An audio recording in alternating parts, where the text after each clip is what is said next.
Hi everyone, I'm Suyuk from Online Health Guide, and in this video, I will show you how to change language on Bitget Wallet. Adjusting the language settings can help make the app easier to navigate and more comfortable to use. So, let's get started on how to change language on Bitget Wallet. First, open the Bitget Wallet on your device. Tap on the menu icon from the top left corner of your screen.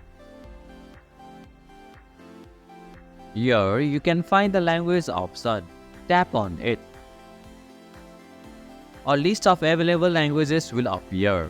From this list, select the language you prefer by tapping on it.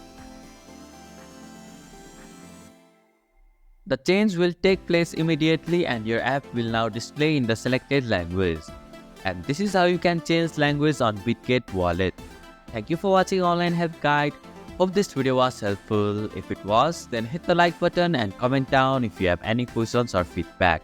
Also, if you are new to our channel, please subscribe and hit the bell icon so that you won't miss our upcoming videos.